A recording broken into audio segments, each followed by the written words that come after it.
আজ টায়রার শেষ এক্সাম। বলা বাহুল্য যে আজ সে খুবই এক্সাইটেড। এতদিনে সব স্ট্রেস টেনশন সব গায়েব আজকের পর। একদম রিল্যাক্স লাইফ ৩-৪ মাসের জন্য। কিন্তু কথা হচ্ছে টায়রার এক্সাম শেষ হওয়ার এক্সাইটমেন্ট টায়রার থেকেও বেশি ইয়াসিরের। কারণ আগে থেকেই কথা হয়ে আছে টায়রার এক্সাম শেষ হলেই ইয়াসির আর টিকলির বিয়ের ডেট এগোবে। তাই আজ সে অতি খুশিতে নিজেই চলে এসেছে টায়রাকে এক্সামের হলে পৌঁছে দেওয়ার উদ্দেশ্যে। টায়রাকে পৌঁছে দেওয়ার বাহানায় টিকলিও বেরল ওদের সাথে। এবং প্ল্যান হলো আজ যেহেতু টায়রার শেষ এক্সাম, তাই এক্সাম শেষে একদমে টিকলি আর ইয়াসির তাকে নিয়ে রেস্টুরেন্টে লাঞ্চে যাবে। আর সাথে টায়রার এক্সাম শেষ হওয়ার সেলিব্রেশনে তাকে শপিংও করাবে ইয়াসির। এসবে টায়রাও খুশি খুশি মনে এক্সাম দিতে চলে গেল। এবং ইয়াসির আর টিকলি তাকে পৌঁছে দিয়ে গেল নিজেদের শর্ট টাইম ডেটে। এক্সাম শেষে হলো থেকে বেরোতে দেখা গেল সব স্টুডেন্টরা তাদের বন্ধু ক্লাসমেটদের সাথে গল্প শুরু করে দিয়েছে। আজকের পর থেকে কার কি প্ল্যান, কে কোথায় যাবে, কি করব এই সব। টায়রা তার বাকি বন্ধুদের থেকে বিদায় নিয়ে চলে আসবে তখন পিছন থেকে নীরু আর রূপসী দৌড়ে এলো ওর কাছে। নীরু বলল, এত তাড়াহুড়া করে কই যাচ্ছিস? আজ লাস্ট ডে, চল একটু আড্ডা দেই সবাই মিলে। স্কুলের দিকে যাব চল। না রে, আমি যেতে পারবো না। আপু এসছে নিতে। বেরবো আমরা। ঘোরাঘুরি প্ল্যান আছে নাকি? আমরাও যাচ্ছি বাইরে, কিন্তু বিকেলে। হ্যাঁ, এখন রেস্টুরেন্টে লাঞ্চ করব, তারপর শপিং।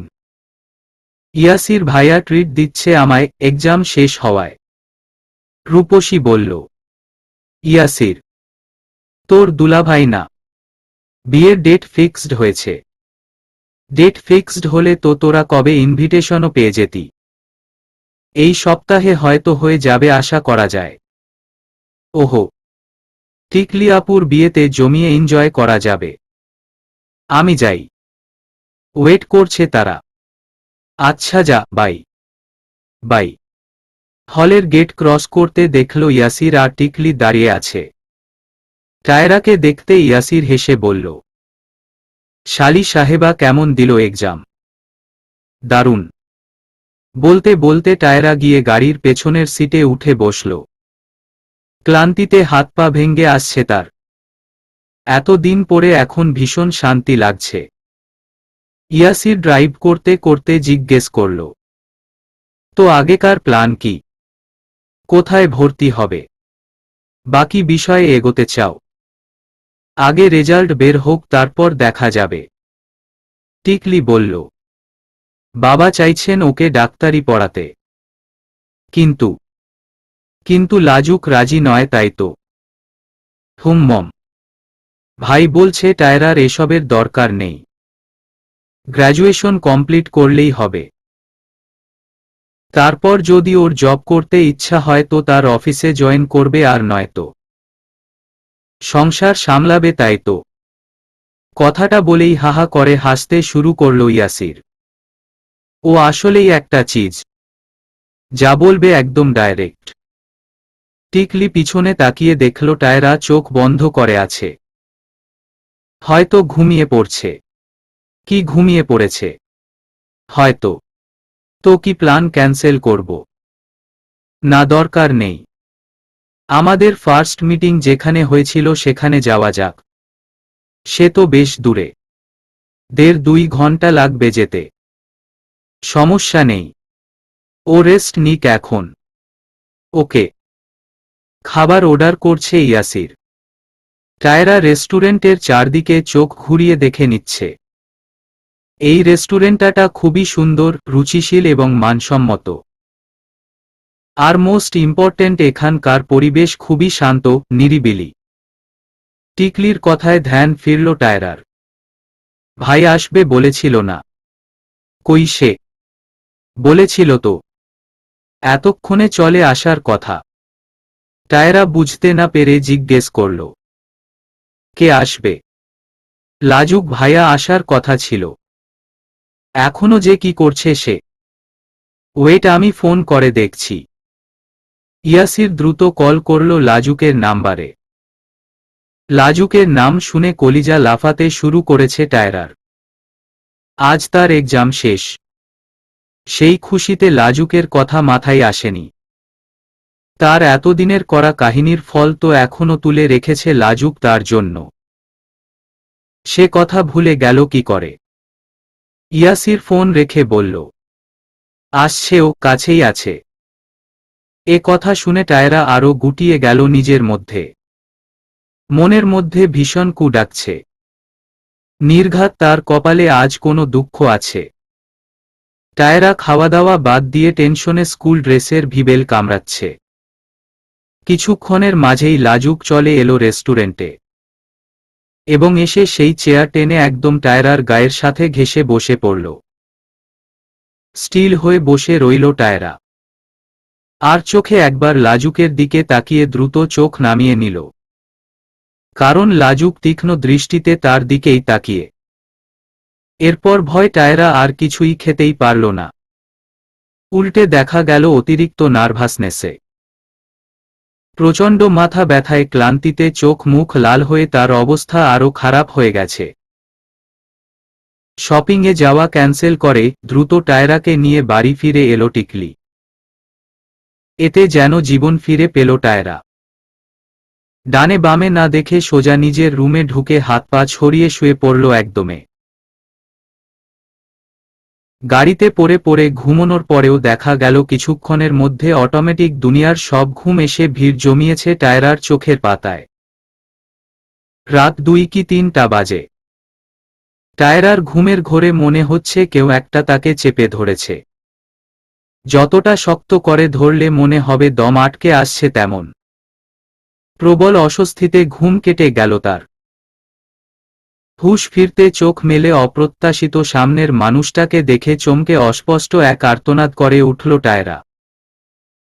এবং এই ভয়ের রেশ কাটার পূর্বেই ঘাড়ে এক তাগড়াই কামড় অনুভব করল সে।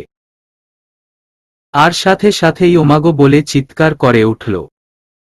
ঘাড়ে হাত দিয়ে চেপে ধরে বসে আছে টায়রা। কিছুক্ষণ আগেই যেখানে লাজুক কামড় দিয়েছে, আর তার ঠিক পাশেই বিছানায় হেলান দিয়ে আধশোয়া হয়ে বসে লাজুক ভ্রু কুঁচকে তাকিয়ে তার দিকে। কিন্তু সেদিকে তাকাচ্ছে না টায়রা। সে মাথা নিচু করে ফোপাচ্ছে। এতদিন যে কাহিনী করেছিস তুই, তার সাজা তো এখনো বাকি। এর আগেই নেচে কেঁদে অস্থির। জবাব দিল না টায়রা। সে আরো জোরে জোরে নাক টেনে কাঁদতে লাগল। তা দেখে লাজুক বিরক্ত হয়ে বলল, এখন কাঁদছিস কেন? সিনেমা করার আগে মনে ছিল না এর ফল কি হতে পারে? এ কথায় এবার ভয় টায়রা আউট অফ কন্ট্রোল হয়ে ভ্যা ভ্যা করে কেঁদে উঠল। লাজুক হঠাৎ করে একদম টায়রার কাছে চলে গেল এবং হাতের আঙুলের সাহায্যে টায়রার গাল টিপে ধরে মুখটা নিজের দিকে উঁচু করে তুলে নিল। তারপর কটমট করে বলল, হুসস, একদম সাউন্ড করবি না। মুখ থেকে যেন একটু আওয়াজও না বের হয়। ভয় টায়রা কান্না বন্ধ করলেও ফোঁপানি বন্ধ হচ্ছে না, বরং থেকে থেকে শরীরটা তার দ্বিগুণ ভাবে কেঁপে উঠছে। আমি কান্না থামাতে বলেছি, হচ্ছে না তো, আমি কি করব? বড় করে একটা দম নিয়ে লাজুক সেভাবেই টায়রার মুখের দিকে তাকিয়ে রইল। শুধু হাতটা আলগা করে আলতো মতন টায়রার গালের উপর ধরে রাখল। লাজুকের দিকে তাকাচ্ছে না টায়রা, সে একবার ডানে একবার বামে তো আর একবার নিচের দিকে তাকাচ্ছে। আবার দু একবার আর চোখে তাকাচ্ছে লাজুকের দিকে। কিন্তু লাজুকের সেই তীক্ষ্ণ চাহনি, যার দিকে তাকিয়ে থাকার ক্ষমতা টায়রার এখনো হয়নি, আর কখনো হবে কি না তাও জানা নেই তার। কপালে লাজুকের ঠোঁটের স্পর্শ পেতেই হঠাৎ একদম শান্ত হয়ে গেল টায়রা। এখন আর ফোঁপানিতে শরীর কেঁপে কেঁপে উঠছে না, কিন্তু অদ্ভুত শিহরণে নিঃশ্বাসের গতিবিধি বাড়ছে। আলতো করে চোখের পাতা তুলে লাজুকের দিকে তাকাতে সে টায়রার থেকে খানিকটা দূরে সরে এলো। আবার মাথা নিচু করে বসে রইল টায়রা। কান্না বন্ধ হয়েছে। এবার আমার পা টিপে দে। হঠাৎ লাজুকের এরূপ কথা শুনে টায়রা ভ্যাবাচেকা খেয়ে গেল। সে গোল গোল চোখে তাকিয়ে বলল, কি? লাজুক ভাবলেশহীন হয়ে বলল, শুনতে পাসনি কি বলেছি? আমি কেন আপনার পা টিপে দেব? এতদিন যা করেছিস তার জন্য তো তোর একটা শাস্তি পাওয়া উচিত, তাই না? এইটা তোর শাস্তি। সারারাত আমার পা টিপে দিবে। লাজুক আরাম করে শুয়ে পা গুলো টায়রার কোলে তুলে দিল। অসহায় চোখে তাকিয়ে টায়রা। রাত ৩টার সময় তাকে ঘুম থেকে তুলে পা টিপতে বলছে। একই লোকের খপ্পরে পড়েছে সে। খানিক বাদে হুট করে লাজুক উঠে বসে টায়রার কোল থেকে পা সরিয়ে নিয়ে দুম করে কোলের উপর মাথা দিয়ে শুয়ে পড়ল। এবার টায়রার প্রথমবারের থেকেও বেশি চমকাল। থাক, পা টিপতে হবে না। মাথা টিপে দে। তোর জ্বালায় আমার মাথা ব্যথা করছে। বাধ্য হয়ে টায়রা আলতো হাতে লাজুকের মাথা টিপে দিতে লাগল। এক্সাম শেষ হয়েছে বলে ভেবেছিল আজ রাতে নিশ্চিন্তে লম্বা ঘুম দেবে, কিন্তু ভাগ্য জোরে মাঝরাতে উঠে ম্যাসাজের কাজ করতে। টায়রার এক্সাম শেষ হওয়ার দুদিনের মাথায় টিকলির বিয়ের তারিখ ঠিক করা হয়ে গেল। ইয়াসিরের বাড়ির লোকেরা তো শুধু অপেক্ষায় ছিল এই মুহূর্তটার। এক্সাম শেষ হতেই বিয়ের তারিখ ফেলে গেল, আর তার সাথে সাথে বাড়িময় তৈরি হলো এক বিয়ে বিয়ে আমেজ। সকাল 11টা প্রায় টায়রার ঘুম ভাঙল রুমের মধ্যের চেঁচামেচিতে। মুখের উপর থেকে চাদর সরিয়ে দেখল রিমি তিতলি রুমের মধ্যে লাফালাফি করছে। ভ্রুকুচকে গেল টায়রার এমন সময় এদের দেখে। সে ঘুম ঘুম চোখে উঠে বসে বলল, কি রে বান্দরের দল, সাত সকালে আমার রুমে কি? তিতলি দাঁত বের করে হেসে বলল, মহারানী, এই রুম এখন আর তোমার একার নেই। এখানে এখন থেকে আমরাও ভাগ বসাবো। টায়রা তিতলিদের দিকে একটা বালিশ ছুঁড়ে মেরে বলল, ভাগ বজ্জাতের দল, আমার রুম থেকে একটারও জায়গা হবে না এখানে। ফুট সবগুলো। রিমি টায়রার ছোড়া বালিশটা নিয়ে আবার ওর দিকেই ছুঁড়ে দিয়ে বলল, তুই বললেই হবে নাকি? মামি আমাদের পারমিশন দিয়ে দিয়েছে এখানে থাকার। এটা তোর মামির না আমার বাপের বাড়ি। সো এখানে তার কথা নয়, আমার কথা চলবে। তাই আমি বলছি নিজেদের বাক্সপ্যাটরা নে আর ফুট এখান থেকে। ঘুমবো আমি। টায়রা ওদের দিকে আবার বালিশ ছুঁড়ে মেরে কাঁথা মুড়ি দিয়ে শুয়ে পড়ল। তা দেখে তিতলি বলল, আরে তুই শুয়ে পড়লি কেন? মামি ডাকছে তোকে। অনেক কাজ আছে বাসায়। টায়রা কাঁথাটা মুখের উপর থেকে সরিয়ে শয়তানি হাসি দিয়ে বলল, তোদের মতো তিনটা দামড়ি মেয়ে থাকতে আমায় কেন কাজ করতে হবে? আমাকে দেখে কি তোদের কাজের লোক মনে হয়? কাজ করার জন্য তো তোরা আছিস। ফটাফট সবগুলো কাজে নেমে পড়। আর হ্যাঁ, আমার জন্য একটা কফি করে নিয়ে আসিস। চিন্তা নেই, বাবাকে বলে তোদের তিনজনকে ভালো অ্যামাউন্টের দেওয়ার ব্যবস্থা করে দিব। তিতলি মেকি রাগ দেখিয়ে বলল, কি হহ, তুই কি মিন করতে চাইছিস? আমরা তোদের বাসায় কাজ করতে এসেছি। বাহহ, তোরা তো খুব বুদ্ধিমতী, কত তাড়াতাড়ি সব বুঝে গেলি, তাই না?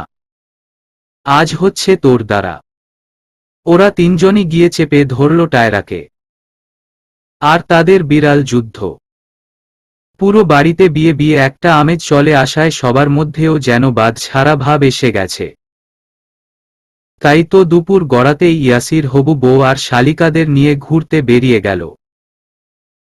ঘোরাঘুরি শেষে টায়রাদের আবদারে রেস্টুরেন্টে গিয়ে বসল তারা। সবাই যখন আড্ডায় মত্ত তখনই সেখানে এসে হাজির হল তাসিম। রেস্টুরেন্টে সেও এসেছিল বন্ধুদের সাথে। বেরিয়ে যাওয়ার সময় চোখে পড়ল টায়রাদের। কিছু সময়ের মধ্যে তাসিম সবার সাথে বেশ সহজ হয়ে গেল। আর বাকিরাও তার সাথে সাবলীলভাবেই হাসি মজা করছে। কিন্তু বাকিদের মতো টায়রা পারছে না তাসিমের সাথে সহজ হতে। একে তো তাসিমকে তার একটু গায়ে পড়া টাইপ মনে হয়। তাসিমের প্রতিটা কথা ইঙ্গিতে প্রকাশ পায় সে টায়রাকে পটাতে চাইছে। তাছাড়া লাজুক সেদিনই টায়রাকে যে পরিমাণ হামকিধমকি দিল যাতে তাসিমের সাথে আর কথা না বলে, তাই তো তাসিমকে এখানে দেখেই গলা শুকিয়ে গেছে। লাজুকও এসেছে এখানে তাদের সাথে। সে সবাইকে বসতে বলে বাইরে কোথাও গিয়েছে। এসে যদি দেখে এই ছেলে এমন টায়রাকে লাইন মারার চেষ্টা করছে, তবে তো আগে টায়রার খবর নিবে, তারপর যাচাই করবে এখানে টায়রার কোনো দোষ আছে কি নেই। টায়রা তো চোখ মুখ খিচে আল্লাহ আল্লাহ করে যেতে লাগল। লাজুক যেন এখন এখানে না আসে। কিছুতেই যেন তাসিমের সাথে লাজুকের দেখা না হয়। কিন্তু টায়রার সমস্ত আশা ভরসায় এক বালতি পানি ঢেলে দিয়ে লাজুক এসে হাজির হলো ওখানে। তাসিমকে দেখে খুব স্বাভাবিকভাবেই তার সাথে হাই হ্যালো করল।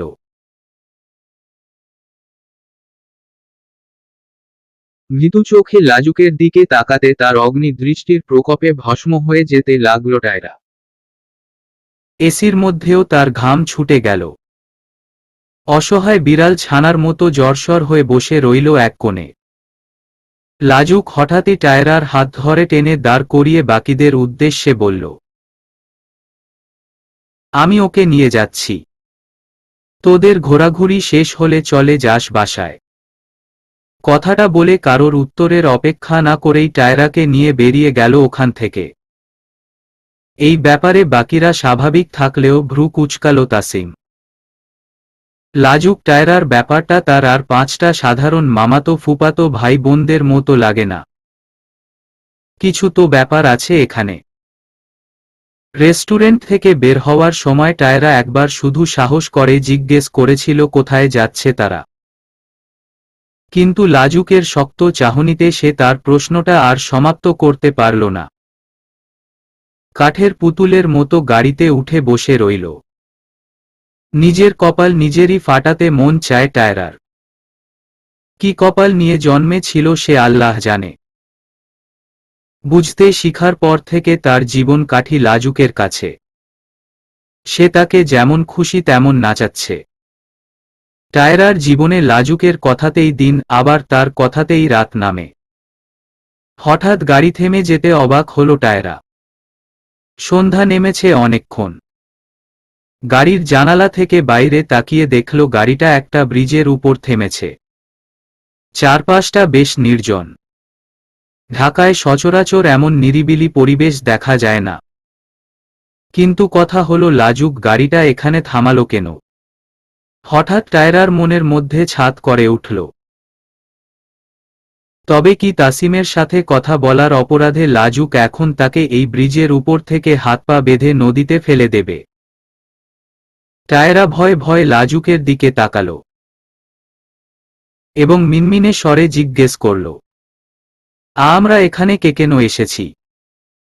লাজুকের তরফ থেকে কোনো উত্তর পাওয়া গেল না। সে চোখ বন্ধ করে সিটে মাথা হেলে বসে আছে। লাজুকের এমন খাপ ছাড়া ভাবে এবার ভয় কেঁদে দেবে এমন অবস্থা টায়রার। চোখের কোণে পানি চিকচিক করছে। সে আবারও অসহায় ভাবে বলল, দেখুন আমার কোনো দোষ নেই। তাসিম নিজে থেকে বারবার আমার সাথে কথা বলছিল। আমি এড়িয়ে যেতে চেয়েছি কিন্তু। বলতে বলতে টায়রা হুহু করে ফুপিয়ে কেঁদে উঠল। কান্না জড়ানো স্বরে আবার বলল, আমি কিছু করিনি। প্লিজ আমায় নদীতে ফেলে দিবেন না, আমি সাঁতার জানি না। ভাবশূন্য দৃষ্টিতে তাকালো লাজুক টায়রার দিকে। টায়রা গাল গড়িয়ে চোখের পানি পড়তে দেখে একটা দীর্ঘশ্বাস ফেলে সোজা হয়ে বসল সে। এই মেয়েটা এত ভীতু কেন সে সেটাই বোঝে না। এত নরম মনের হলে চলে নাকি? লাজুক আলতো হাতে টায়রার গাল ধরে চোখের পানি মুছে দিল। টায়রা লাজুকের দিকে তাকালে লাজুক খুব স্বাভাবিক গলায় বলল, তোর এমন কেন মনে হচ্ছে আমি তোকে এখানে নদীতে ফেলে দিতে নিয়ে এসেছি? কোনো জবাব দিল না টায়রা। মাথা নিচু করে ফুপিয়ে যাচ্ছে। লাজুক এবার একদম নরম স্বরে বলল, তোর কিছু হলে তো সর্বপ্রথম আবার নিঃশ্বাসটা বন্ধ হয়ে যাবে। লাজুকের এই কণ্ঠস্বর একদম অপরিচিত টায়রার কাছে। বুকটা কেঁপে উঠল তার। কথাগুলো শুনতাই বিস্ময় নিয়ে তাকালো লাজুকের মুখের দিকে। লাজুকের কথার মাঝে যেন প্রচণ্ড ভারী ভাব আর আকুলতা মেশানো ছিল। টায়রার কি হলো কে জানে, মনে হলো হঠাৎ করেই সে যেন অনেকটা বড় হয়ে গেছে। লাজুকের চোখে মুখের বেকুলতা অসহায়ত্ব সব বুঝে ফেলেছে। যেই চোখের দিকে এক সময় তাকাতে পুরো শরীর কেঁপে উঠত, আজ সেই চোখের সাথে নির্দ্বিধায় দৃষ্টি মেলাল। কোনো এক অযাচিত মায়ায় আটকে গেল সে। ডান হাত আলতো করে ছুঁয়ে দিল লাজুকের গাল। মুহূর্তেই চোখ বন্ধ করে নিল লাজুক। ঠোঁটের কোণে তার এক মুগ্ধময় হাসি, যেন টায়রার এই মৃদু স্পর্শেরই অপেক্ষায় ছিল। দুহাতে টায়রার গাল ধরে মাথা নুইয়ে লাজুক আলতো করে টায়রার কপালের সাথে কপাল ঠেকিয়ে নিল। চুপ করে চোখ বন্ধ করে রইল টায়রাও। এই নিস্তব্ধতাও যেন অনেক কিছু বলছে। হাজারো না বলা কথা, না বলা অনুভূতি প্রকাশ করছে একে অপরের কাছে। গাড়ির তীক্ষ্ণ হর্নের আওয়াজে ছিটকে দূরে সরে গেল টায়রা লাজুকের থেকে। কিছুক্ষণ আগের মুহূর্তের কথাগুলো ভেবে অস্বস্তিতে হাঁসফাঁস করতে লাগল। লজ্জায় জর্জর হয়ে বসে রইল সিটের এক কোণে। লাজুক এক পলক টায়রার মুখের দিকে তাকিয়ে গাড়ি থেকে বেরিয়ে ব্রিজের রেলিং ঘেঁষে নদীর দিকে মুখ করে দাঁড়াল। তার দৃষ্টি দূরের ল্যাম্পপোস্টের আলোয় চিক চিক করতে থাকা পানির দিকে। বেশ কিছুক্ষণ কেটে যাওয়ার পরেও লাজুক সেভাবেই দাঁড়িয়ে রইল। টায়রা আর চোখে লাজুককে পর্যবেক্ষণ করছে আর ভাবছে, এভাবে অন্ধকারের মধ্যে এত ধ্যান দিয়ে কি দেখছে সে। চিন্তা করতে করতে একসময় টায়রা নিজেও বেরিয়ে এলো গাড়ি থেকে এবং ধীর পায়ে হেঁটে লাজুকের পাশে দাঁড়াল। সেও লাজুকের দৃষ্টি অনুসরণ করে তাকালো নদীর দিকে, কিন্তু বিশেষ কিছু লাভ হল না। সে অন্ধকার ছাড়া কিছুই দেখতে পেল না। আর চুপ না থাকতে পেরে অনেকটা দ্বিধা নিয়েই টায়রা বলে উঠল, আমরা বাড়িতে যাব কখন? টায়রার কথায় ঘুরে দাঁড়ালো লাজুক তার দিকে। লাজুকের তীক্ষ্ণ চাহনি আরো অসহায় করে তুলেছে টায়রাকে। কেমন লজ্জা লজ্জা লাগছে। সবকিছু কেমন গুলিয়ে যাচ্ছে। লাজুকের সামনে এমন দাঁড়িয়ে থাকতেও যেন তার কষ্ট হচ্ছে, পা দুটো ভেঙে আসতে চাইছে। আইসক্রিম খাবি টায়রা? লাজুকের মুখে হঠাৎ এমন কথা শুনে কি বলবে ভেবে পেল না টায়রা। সে এমন ভাবে লাজুকের দিকে তাকালো যেন এরকম কোনো বাক্য এর আগে সে শোনেইনি। অতি সাধারণ কথাটাও ঠিক বোধগম্য করতে পারল না বলে মনে হচ্ছে। তবে লাজুক টায়রার উত্তরের অপেক্ষায় না থেকে নিজেই টায়রার হাতটা ধরে হাঁটা ধরল সামনের দিকে। কিছুটা দূরেই দেখা যাচ্ছে একটা আইসক্রিম স্টল। পিট পিট করে আলো জ্বলছে সেখানে, কিন্তু টায়রার দৃষ্টি সেদিকে নেই। সে তাকিয়ে আছে লাজুকের হাতের মাঝে থাকা তার হাতের দিকে।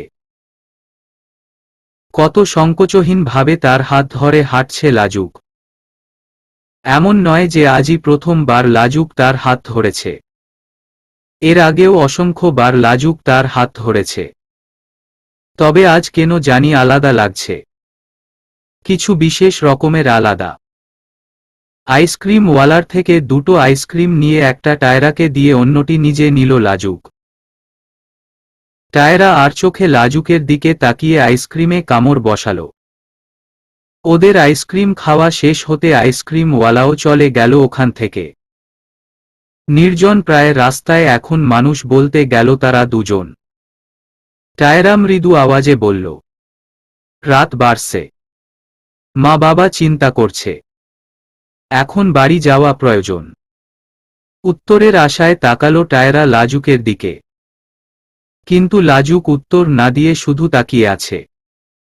টায়রা আবারও বলে উঠল, যাবেন না। হুমম। গাড়িতে ওঠ।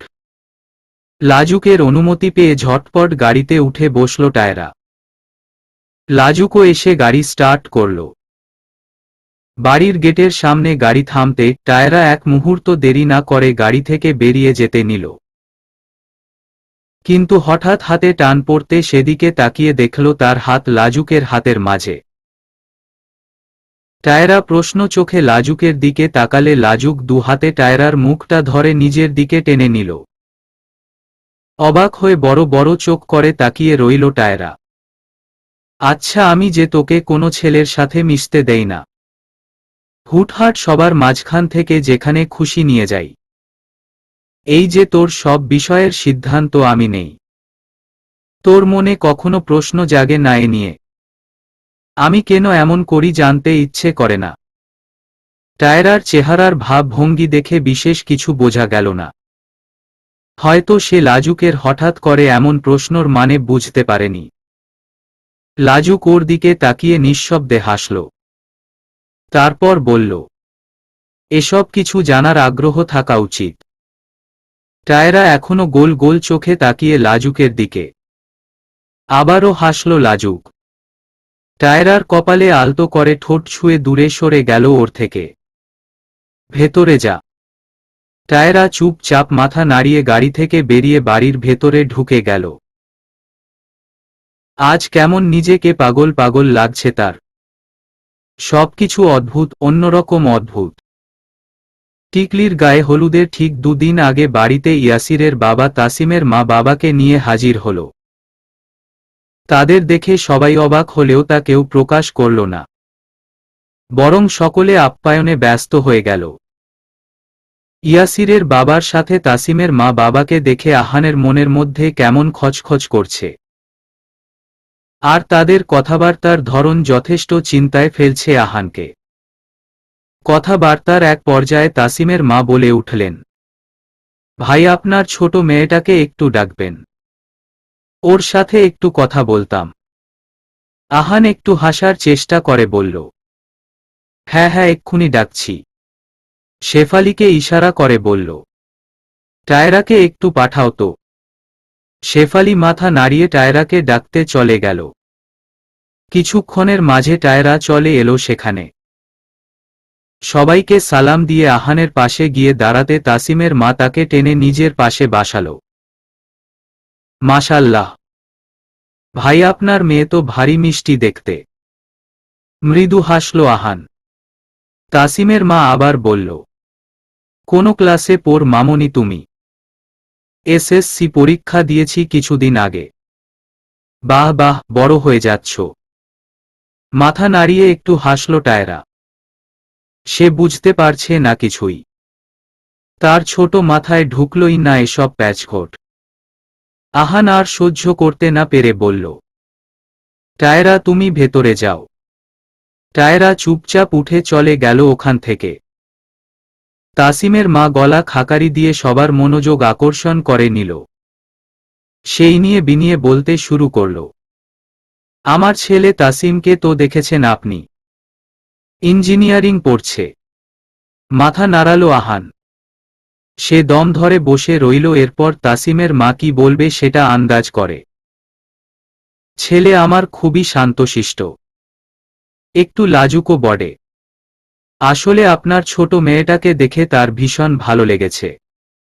আমি তোমার ছেলের মনের ভাব বুঝি, তাই বড় মুখ করে চলে এসেছি আপনার কাছে আপনার মেয়েটাকে চাইতে। আহান নড়ে চড়ে বসল। তার ভীষণ অস্বস্তি হচ্ছে এখন। এই নতুন হয়ে ওঠা আত্মীয়র সামনে মুখের উপর কিছু বলাও দেয়। এরকম একটা সেন্সিটিভ বিষয়ে কথা বলতে তার গলা কাঁপছে। সে বেশ শান্ত কণ্ঠে বলে উঠল, দেখুন, আমি মেয়ের বাবা, তাই আমার অনেক বাধ্যবাধকতা আছে। তার উপর বড় মেয়েও আপনাদের পরিবারের বউ হতে যাচ্ছে। তাই হয়তো এখানে আমার হুটহাট করে কিছু বলাও চলে না। কিন্তু আমার মেয়েটা এখনো অনেক ছোট। এসবের বয়স এখনো হয়নি ওর। তাসিমের বাবা বিনয়ের সাথে বলে উঠল, আমি বুঝতে পারছি আপনি কি বলছেন।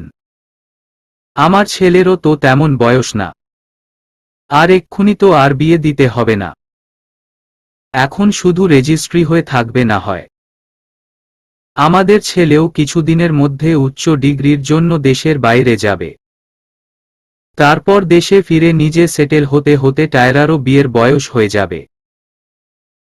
আমার ছেলে অপেক্ষা করবে টায়রার প্রাপ্ত বয়স হওয়া পর্যন্ত, চিন্তা করবেন না আপনি। কি বলবে ভেবে পেল না আহান, তাও ঘুরিয়ে পেঁচিয়ে বলল, হ্যাঁ বুঝতে পেরেছি, কিন্তু এসব বিষয়ে তো এত হুট করে সিদ্ধান্ত নেওয়া যায় না। মেয়েরও একটা মতামত প্রয়োজন, চিন্তা ভাবনারও একটা ব্যাপার আছে। আহানের কথা শুনে তাসিমের মা ইয়াসিরের বাবাকে কিছু বলতে ইশারা করল। সে মাথা নাড়িয়ে বলতে লাগল, আহান ভাই আপনার কথাও যথার্থ, তবে আমাদের ছেলেও কিন্তু খারাপ না। এক বাপের এক ছেলে, ভালো পড়াশোনা করছে, বিদেশ থেকে ফিরলে তার ভবিষ্যৎ উজ্জ্বল। তাছাড়া তার বাবারও টাকা পয়সা কিছু কম নেই। ছেলের আপনার মেয়েকে খুবই পছন্দ হয়েছে, তাই আমরা এসেছি। টাকা পয়সার কথা নয় এখানে। আমি চিনি তাসিমকে, যথেষ্ট ভালো ছেলে, আমার পছন্দ তাকে, কিন্তু এ বিষয়ে এত দ্রুত সিদ্ধান্ত নিতে পারছি না আমি। আমার ছোট মেয়ের জীবনের প্রশ্ন, আমাকে ভাবতে হবে আরও। আহানের এমন কথায় ঠিক সন্তুষ্ট হল না তাসিমের মা, সে একটু কঠিন স্বরেই বলল, তা তো অবশ্যই, ভাবুন আপনি, ভেবে চিন্তে সিদ্ধান্ত নিন। আমার ছেলে কিন্তু লাক্ষে একটা, এরকম ছেলে সহজে পাবেন না মেয়ের জন্য। আপনার বড় মেয়েকেও কিন্তু আমাদের পরিবারেই পাঠাতে যাচ্ছেন, তাই একটু ভেবে দেখবেন ভালোভাবে, যাতে দু মেয়েই সুখে থাকতে পারে এই ব্যবস্থাই করবেন আশা করি। আহান চুপ করে রইল। তারা উঠি দাঁড়িয়ে বলল, আজ তাহলে আমরা আসি, আপনার সিদ্ধান্তের অপেক্ষায় রইলাম। জি। তারা চলে যেতে আহান চিন্তিত মুখে বসে রইল সোফায়। তা ঠিক কি করা উচিত বুঝতে পারছে না। আমার সাথে এ ব্যাপারে কোনো রকম আলোচনা না করে এভাবে তোমাদের টিকলিদের বাড়ি যাওয়া উচিত হয়নি বাবা। আর তাছাড়া তুমি সেখানে গেলে কিভাবে? তুমি কি বুঝতে পারছো না, তোমার ও বাড়িতে যাওয়া মানে তাদের উপর একটা চাপ সৃষ্টি করা, আর তাও আমার গায়ে হলুদের দুদিন আগে। এরকম একটা সময় তোমাদের কি ও বাড়িতে এই আলাপ নিয়ে যাওয়া আদৌ ঠিক হয়েছে? ইয়াসিরের রাগান্বিত স্বরে তার বাবা কিছুটা মিয়ে গেল। সে ছেলেকে বোঝানোর মতন করে বলল, আসলে তোর খালা হঠাৎ করে এসে এমন ভাবে বলল যে না করতে পারিনি। খালা বলল মানে? সে বললেই তোমায় যেতে হবে। যাওয়ার আগে অন্তত আমায় এই বিষয়টা জানানো উচিত ছিল তোমাদের। আহা তুই রেগে যাচ্ছিস কেন? এটা তো সাধারণ একটা ব্যাপার, এখানে এত রাগ করার কি আছে? তুমি বুঝবে না বাবা। আর না আমি পারবো কিছু বোঝাতে তোমাকে। এটা খুবই সেনসিটিভ বিষয়, মোটেও সাধারণ নয়। তোমরা যে কত বড় ব্লান্ডার করে ফেলেছ জানো না। আরে এটা কি এমন ব্যাপার? তাসিম ছেলে হিসেবে তো খারাপ নয়, যথেষ্ট ভালো পরিবারের, শিক্ষিত ভদ্র একটা ছেলে। তবে সমস্যা কি? ইয়াসির অসহায় কণ্ঠে বলল, আমি জানি বাবা তাসিম পাত্র হিসেবে যথার্থ, কিন্তু সে টায়রার জন্য পারফেক্ট নয়। আমি তোমাদের বোঝাতে পারবো না বাবা। ইয়াসির অস্থির হয়ে বাড়ি থেকে বেরিয়ে গেল। ভীষণ চিন্তা হচ্ছে তার। এসব লাজুকের কানে গেলে না জানি সে কি করে বসে। তাসিমদের বাড়ি থেকে প্রস্তাব আসার কথা ইতোমধ্যে বাড়ির সবার কানেই পৌঁছেছে। তা নিয়ে সবার মুখে টেনশনের ছাপ। টিকলির গায়ে হলুদের আগের রাতে তার শ্বশুর বাড়ি থেকে এমন প্রস্তাব মোটেও কাম্য নয়। আর পাঁচটা সাধারণ প্রস্তাবের মতো না এটা। এখানে টিকলির ভবিষ্যৎ জড়িত। টায়রার দিক ভাবতে গেলে টিকলির ভবিষ্যৎ অনিশ্চিত হয়ে পড়ছে। এসব শোনার পর থেকে রুমের মধ্যে থম মেরে বসে আছে টায়রা। প্রচণ্ড খারাপ লাগছে তার, সাথে কান্নাও পাচ্ছে। তার জীবনটা হঠাৎ করে অনিশ্চিত হয়ে পড়েছে। ও জানে না কাল সূর্য উদয়ের পর ওর জীবন ঠিক কোনো দিকে মোড় নেবে। বর্ষার কোলে মাথা দিয়ে চুপ করে শুয়ে টায়রা। তার মাথায় হাত বুলিয়ে দিচ্ছে বর্ষা। তাদের পাশেই টিকলি, রিম্পি, রিমি, তিতলিও বসে। সবার মুখ অন্ধকার। তারা চিন্তিত। টায়রা লাজুকের ব্যাপারটা বাকিদের জানা থাকলেও আহান বা শাহেদ কারোর কাছেই পরিষ্কার না। তাই তারা কি সিদ্ধান্ত নিয়ে বসে ভাবাচ্ছে সবাইকে। কিন্তু বর্ষা চিন্তিত এ খবর পাওয়ার পর তার ভাই কি স্টেপ নেবে সেই ভেবে। এ খবর শোনার পর সে যে ঠান্ডা মাথায় কোনো সিদ্ধান্ত নেবে না তা বর্ষার ভালো করে জানা আছে। নির্ঘাত কোনো অঘটন ঘটাবে লাজুক। তাসিমের মা বাবাকে ডেকে পাঠানো হয়েছে টায়রাদের বাড়িতে। সব দিক বিবেচনা করে আহান সিদ্ধান্ত নিয়েছে ঝামেলা না করে তাসিমদের থেকে আসা প্রস্তাবে রাজি হওয়াটাই ভালো। নয়তো বিয়ের পর টিকলির শ্বশুর বাড়িতে অশান্তি হওয়ার একটা সম্ভাবনা থেকেই যায়। যেহেতু ছেলে ভালো, পরিবার ভালো আর টায়রাকেও এখন তারা তুলে নিচ্ছেন না, তবে আর কোনো সমস্যাই রইল না। তাসিমের সেটেল হতে হতেও কয়েক বছর সময় পাওয়া যাবে আর ততদিনে টায়রার বিয়ে দেওয়ার জন্য যথেষ্ট বয়স হয়ে যাবে। সব দিক ভেবেই আহান এই প্রস্তাবে রাজি হওয়ার কথা ভাবছে। আহানের এমন ইতিবাচক মনোভাব দেখে কাঁদতে কাঁদতে টায়রা আধ মরা প্রায়। সবাই তাকে সান্ত্বনা দিয়েও লাভ হচ্ছে না। দরজায় খিল তুলে দিয়ে সে রুমের মধ্যে মরার মতো পড়ে আছে। এত চাপ তার শরীর নিতে পারছে না। মন শরীর দুটোই নেতিয়ে পড়েছে। মেয়ের এমন করুণ অবস্থা দেখেও যথেষ্ট চিন্তায় আহান। হসপিটালের বারান্দায় চুপ করে বসে টায়রা। তার সাথে বর্ষা, টিকলি আর তিলতিরা সহ পরিবারের বড়রাও উপস্থিত। টায়রা তার থেকে কিছুটা দূরে বসে থাকা তাসিমের মায়ের দিকে তাকালো। হসপিটালে আসার পর থেকে দেখছে তাকে একইভাবে আহাজারি করে কদতে। আসলে আজ সকালে তাসিমের মা বাবা টায়রাদের বাড়িতে আসার কথা ছিল, কিন্তু হঠাৎ ইয়াসির ফোন করে জানালো আজ তারা আসতে পারবে না। তাসিমকে নাকি ৩-৪ জন ছেলে মিলে রামধোলাই দিয়ে হসপিটালে অ্যাডমিট করে রেখে গেছে। তার অবস্থা খারাপ। এ খবর শুনে সবাই হসপিটালে এলো তাসিমকে দেখতে। হাত, পায়ে, মাথায়, গায়ে সর্বত্র ব্যান্ডেজে ভরপুর। তাসিমকে দেখে এই প্রথম টায়রার বেশ মায়া হল। আহারে, বেচারার কি করুণ অবস্থাটাই না করেছে। ২-৪ মাসের মধ্যে হসপিটালের বিছানা ছাড়তে পারবে না। হঠাৎ করে এসব কি করে হয়ে গেল কেউই বুঝতে পারছে না। কে বা কারা এই কাজ করেছে, কেন করেছে কেউ জানে না। আবার তার উপর মেরে ধরে নিজেরাই হসপিটালে অ্যাডমিট করে রেখে গেছে। আজব। সবার মুখই থমথমে। কিন্তু এমন শোকাহত পরিবেশেও তিতলি, রিম্পি, রিমির মধ্যে কোনো দুঃখের ছায়া দেখতে পেল না টায়রা। বরং তাসিমকে দেখার পর থেকে তারা ৩ জন একটু পর পর কিটকিটিয়ে হেসে উঠছে আর মুখ চেপে ধরে নিজেদের হাসি থামানোর চেষ্টা করছে। তাদের এমন ভাব যে তাসিমের এমন অবস্থা দেখে ঈদের থেকেও বেশি খুশি তারা। টায়রা দীর্ঘশ্বাস ফেলে নজর সরিয়ে নিল ওদের থেকে। এগুলোকে এক একটা মেন্টাল রুগী মনে হচ্ছে তার। কিছুক্ষণ বাদে দেখা মিলল লাজুকের হসপিটালে। তার সাথে হাজির সাদমান, সৌমিক আর অমি। আজ ২ দিন পরে দেখা টায়রার লাজুকের সাথে। এই ২ দিন এই লোক কোথায় গায়েব হয়েছিল কে জানে। লাজুকের সাথে টায়রার চোখাচোখি হতে দেখতে পেল লাজুক কঠোর রক্তিম চাহনিতে তার দিকে তাকিয়ে।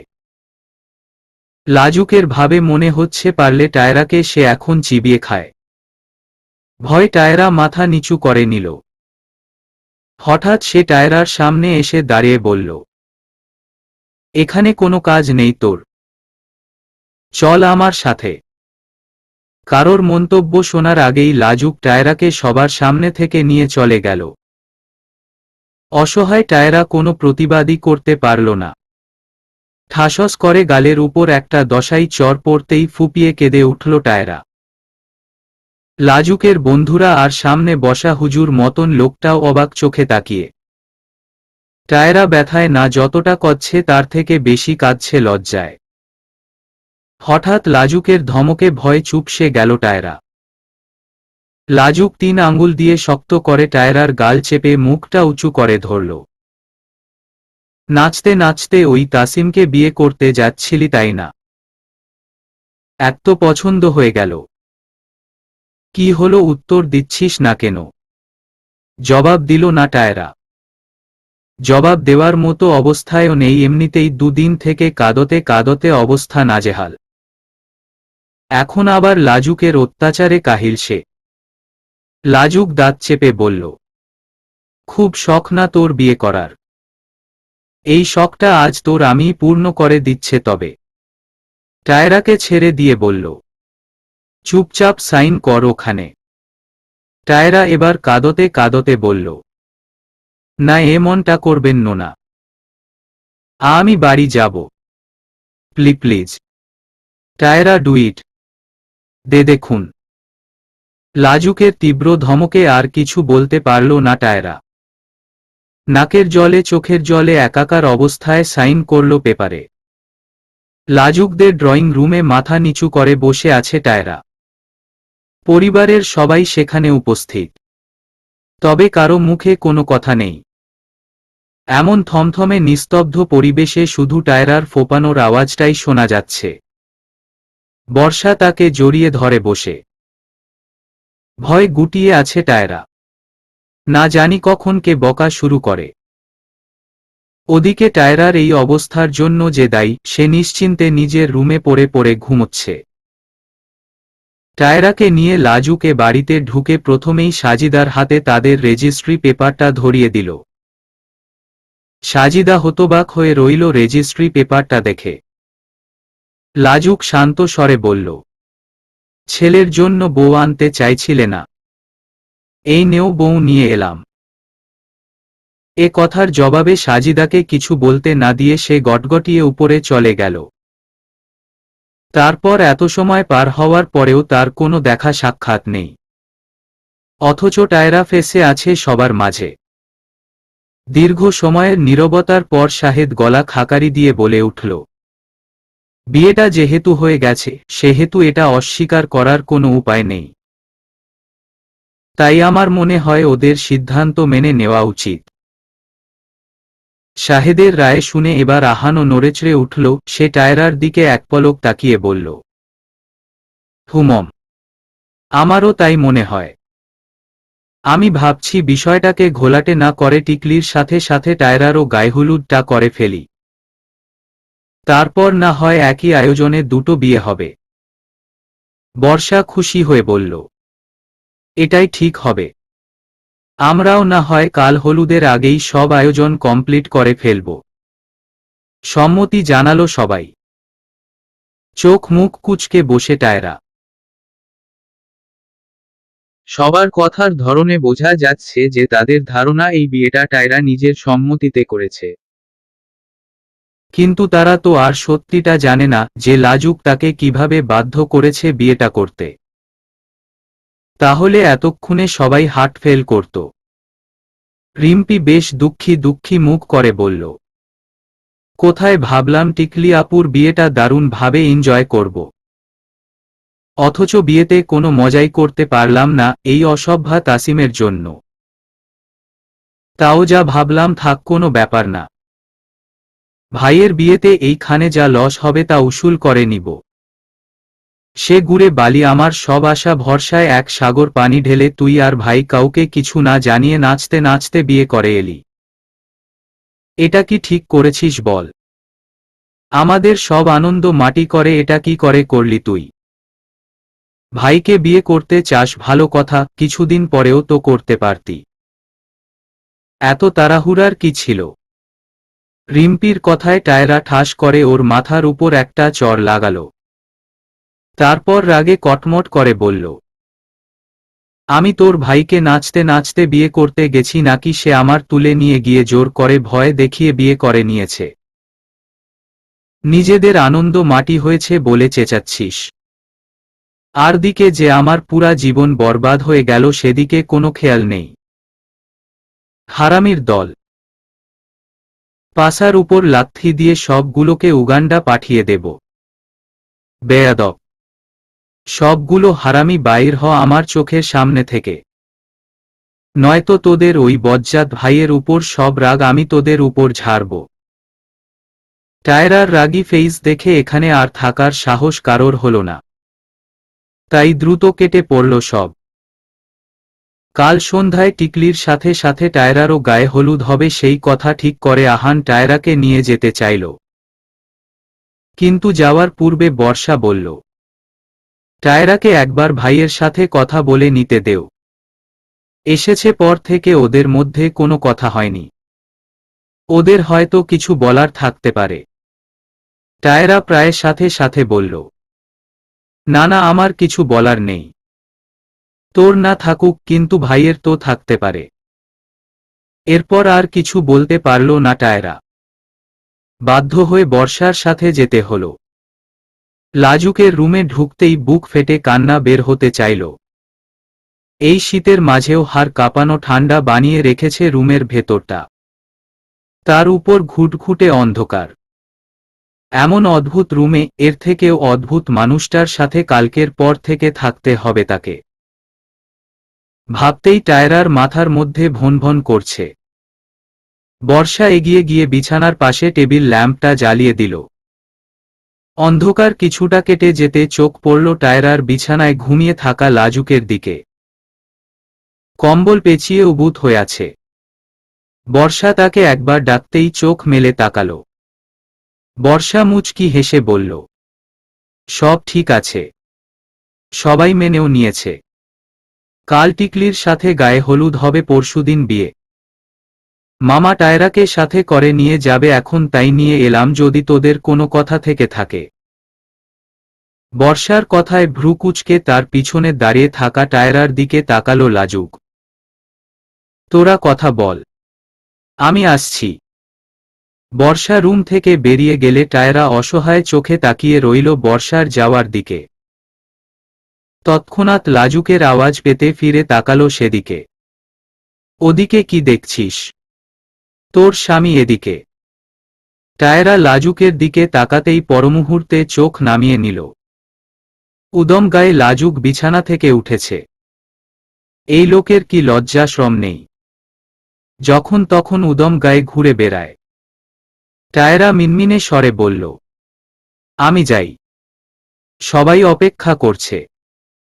টায়রা সামনে এগোতে নিলে বাধা সাধল লাজুক। যাই মানে? স্বামীর সেবা করা তো এখনো বাকি। অবাক চোখে তাকালো টায়রা। লাজুকের ঠোঁটে বাঁকা হাসি। রাগ লাগলো টায়রার, সে বলে ফেলল, কিসের স্বামী সেবা? আপনি জোর করে বিয়ে করেছেন আমায়। তো কি হয়েছে? তবুও তুই আমার বউ। লাজুকের কথায় হঠাৎই টায়রার শরীর শিরশির করে উঠল। আর চোখে তাকালো লাজুকের দিকে। সে এখন লাজুকের বউ। কেমন অদ্ভুত অনুভূতি হচ্ছে টায়রার। লাজুক কয়েক পা টায়রার দিকে এগিয়ে আসতে ঠিক সাথে সাথে 2-3 পা পিছিয়ে গেল টায়রা। কিন্তু লাভ হল না, তার আগেই লাজুক তাকে ধরে ফেলল। টায়রা অসহায় ভাবে বলল, দয়া করে যেতে দিন আমায়, আমি বাড়ি যাব। টায়রার মিনতি সম্পূর্ণ অগ্রাহ্য করে লাজুক বলল, হিসেব মতো আজ আমাদের বাসার রাত, আর তুই আমার থেকে পালিয়ে যেতে চাইছিস? লাজুকের মুখে বাসরের কথা শুনতাই মুখের রং পাল্টে গেল টায়রার। ফ্যাকাশে মুখে ভীতু চোখে তাকালো টায়রা লাজুকের দিকে। কিন্তু তবুও আমায় অপেক্ষা করতে হচ্ছে। কিন্তু আমার দ্বারা অপেক্ষা সম্ভব না। টায়রা লাজুকের থেকে ছোটের জন্য লাফালাফি করতে লাগল। কিন্তু লাজুক তাকে না ছেড়ে উল্টো টায়রার কোমর ধরে আরো শক্ত করে নিজের দিকে টেনে নিল। টায়রার পুরো শরীর কাঁপছে। সে চোখ মুখ খিচে বলল, যেতে দিন আমায়, প্লিজ। টায়রার কপালের চুলগুলো আলতো করে সরিয়ে দিতে চোখ কুঁচকে বন্ধ করে নিল টায়রা। লাজুক এক হাতের সাহায্যে টায়রার গাল আলতো ভাবে চেপে ধরে বলল, উহু, তা হচ্ছে না। এত অপেক্ষা তো পোষাবে না। কিছু তো উসুল চাই এখন। অন্য সবের অপেক্ষা করলেও এর অপেক্ষা আর সম্ভব না। হঠাৎ কিছু বুঝে উঠার আগেই টায়রা অনুভব করল তার ঠোঁট জোড়া অন্য কারোর অধীনে। আকস্মিক ব্যাপারটা সামলে উঠতে না পেরে খামচে ধরল লাজুকের উদম বাহু। হয়তো নকও দেবে গেছে, কিন্তু তা বোঝার ক্ষমতা নেই তার মাঝে। পরমুহূর্তে বুঝতে পারল ধীরে ধীরে তার পা জোড়া মাটি থেকে উপরের দিকে উঠে যাচ্ছে। লাজুক এক হাতে টায়রার কোমর ধরে নিজের সাথে মিশিয়ে উপরে তুলে নিল। অন্য হাত টায়রা গাল থেকে এবার টায়রার চুলের ভেতর থেকে ঘাড়ে চলে গেছে। সেই অবস্থাতেই পাশের দেওয়ালের সাথে চেপ ধরল তাকে। আস্তে আস্তে লাজুকের চুমু খাওয়া তীব্র হচ্ছে। সেই সাথে তীব্র হচ্ছে টায়রার নাম না জানা সকল অনুভূতি। বন্ধ চোখের কোণা বেয়ে পানি গড়িয়ে পড়ছে টায়রার। হাত পা ধীরে ধীরে অবশ হয়ে আসছে। শরীরে যেন কোনো শক্তি অবশিষ্ট নেই। ও বাড়ি থেকে আসার পর রাগে দুঃখে আর লজ্জায় সারাদিনে আর রুম থেকেই বের হল না। টায়রা ভেবে নিল এই মুখ আর কাউকে দেখাবে না। অথচ দেখা গেল রাতের খাবারের সময় শেফালির ডাকা ডাকিতে সে আর রুমের মধ্যেই থাকতে পারল না। টায়রা ভেবেছিল এই ঘটনার পরে হয়তো সবাই রেগে থাকবে তার উপর, কিন্তু সবার তার প্রতি পজিটিভ ব্যবহার দেখে রীতিমত হতবাক। টায়রাকে টেনে নিয়ে খাবার টেবিলে বসিয়ে দিয়ে শেফালি নিজে হাতে তাকে খাওয়াতে শুরু করল। শেফালি টায়রাকে খাইয়ে দিতে দিতে বলল, লাজুককে বিয়ে করতে চাস সে কথাটা আমাদের আগে বললেই হতো। আমরা তো আর না করতাম না। এভাবে না জানিয়ে হুট করে বিয়ে করার কি প্রয়োজন ছিল? আর করেছিস ভালো কথা। আমরাও তো না করিনি বা কোনো কিছু জিজ্ঞেসও তো করিনি। তবে এভাবে না খেয়ে দিয়ে মুখ ফুলিয়ে রুমের মধ্যে বসে ছিলি কেন? সবাই তো সব মেনেই নিয়েছি। শেফালির কথায় লজ্জায় টায়রা থম মেরে রইল।